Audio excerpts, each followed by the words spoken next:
আসসালামু আলাইকুম friends, welcome back to my channel.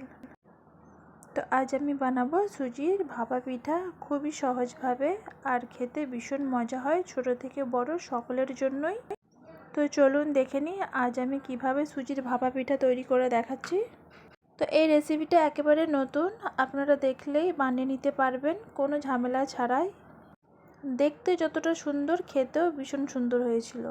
তো প্রথমে এখানে আমি নিয়ে নিচ্ছি একটা বাটির মধ্যে 1 কাপ মতো টক দই, আর সাথে দিয়ে দেব 2 চা চামচ মতো চিনি, আর এখানে দিয়ে দিলাম টেস্ট মতো লবণ। তো এই তিনটে উপকরণকে খুব ভালোভাবে মিশিয়ে নেব। আর আমার চ্যানেলে এখনও অবধি যারা সাবস্ক্রাইব করেননি প্লিজ সাবস্ক্রাইব, আর ভিডিওটি ভালো লাগলে একটি লাইক করে দেবেন।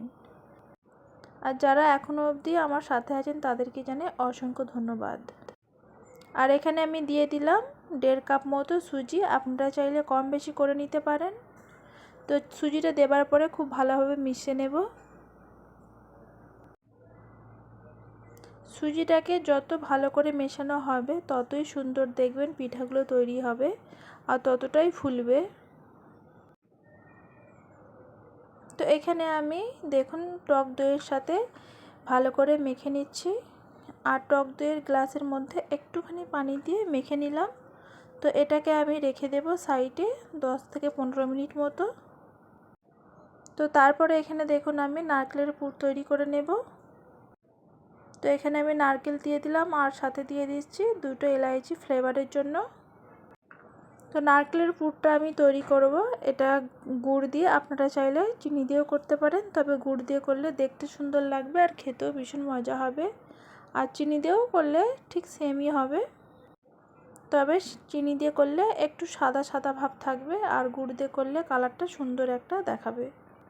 তো আমি খুবই সামান্য পরিমাণে পানি দিয়ে দিলাম, তাহলে কি হয়, এখানে যে গুড়টা আমি অ্যাড করেছি খুব সুন্দরভাবে গলে যাবে। আর এভাবে নাড়তে থাকতে হবে। তো এখানে দেখুন কালারটা কতটা সুন্দর চলে এসেছে।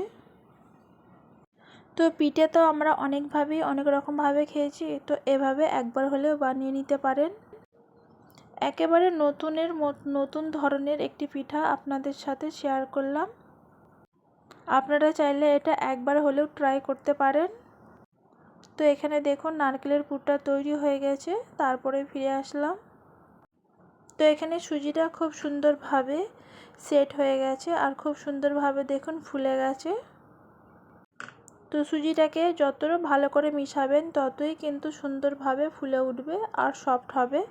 তো আমি অল্প পরিমাণে পানি দিয়ে আরও কিছু সময় নিয়ে ভালো করে মিশিয়ে নেব। আর এখানে আমি দিয়ে দিলাম 1/2 চা চামচ মতো বেকিং পাউডার। তো এখানে বেকিং পাউডার দিলেই হবে। তো বেকিং পাউডার দেওয়ার পরে দেখুন খুব ভালোভাবে মিশিয়ে নিচ্ছি, আর পাউডারটা দেওয়ার সাথে সাথেই দেখবেন সুজিটা অনেকটা হালকা হয়ে যাবে।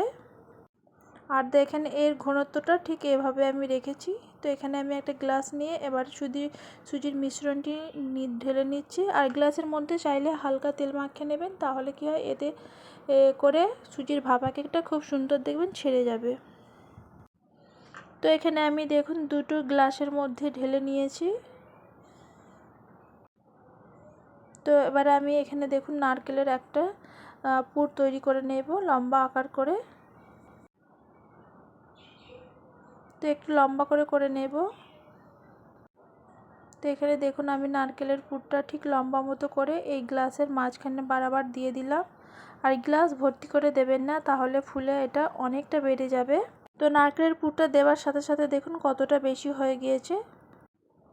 তো আমি এখানে প্রেসার কুকারে এই কেকটি তৈরি করব, আর যেহেতু এটা অল্প ছিল বলে আমি একটা কাপের মধ্যে ঢেলে নিয়েছি। তো প্রেসার কুকারে খুবই সহজভাবে এই পিঠাগুলো বানিয়ে নিতে পারবেন, আর খুবই তাড়াতাড়ি দেখুন ভাপা পিঠাগুলো তৈরি হয়ে যাবে। 10 থেকে 15 মিনিট মতো সময় লেগেছে। তো আমি একবার চেক করে নিচ্ছি। তো একটা কাঠি নিয়ে দেখবেন গায়ে লেগে যাচ্ছে কি না।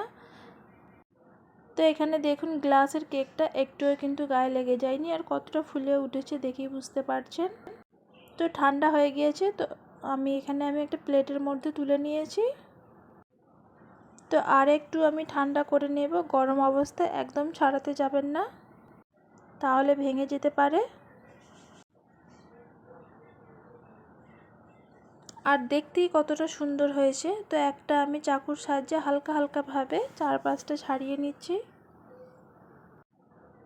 এটা কিন্তু না ছাড়ালেও দেখবেন হালকাভাবে ড্যাব ড্যাব করলেই দেখবেন অটোমেটিক ছেড়ে যাচ্ছে। সুজির ভাপা পিঠা কতটা ইয়ামি আর কতটা লোভনীয় হয়েছে দেখুন। তো আপনাদের কাছে এই ভাপা পিঠা রেসিপিটা কেমন লেগেছে অবশ্যই কমেন্ট বক্সে কমেন্ট করে জানাবেন। আর ভালো লাগলে অবশ্যই একটি লাইক করে দেবেন। তো এখনও অবধি যারা সাবস্ক্রাইব করেননি প্লিজ সাবস্ক্রাইব আর পাশে থাকা বেল আইকনটি অবশ্যই প্রেস করে রাখবেন। এই ধরনের ছোট ছোট ভিডিও নোটিফিকেশন আপনাদের কাছে সবার প্রথমে পৌঁছে যাবে। তো এখানে কিন্তু ভাপা পিঠাটা একটুও দেখুন ভেঙে যায়নি, কতটা সুন্দর হয়েছে দেখেই নিশ্চয়ই বুঝতে পারছেন। তো এবারে আমি একটু কেটে দেখিয়ে দিচ্ছি। তো অনেকটা সফট আর স্পঞ্জি হয়েছিল আর খেতেও ভীষণ মজা হয়েছিল। আপনাদের আরও একবার বলছি, চাইলে একবার হলেও বাড়িতে বানিয়ে নিতে পারেন। আশা করছি আপনার সকল পরিবারের ভালো লাগবে।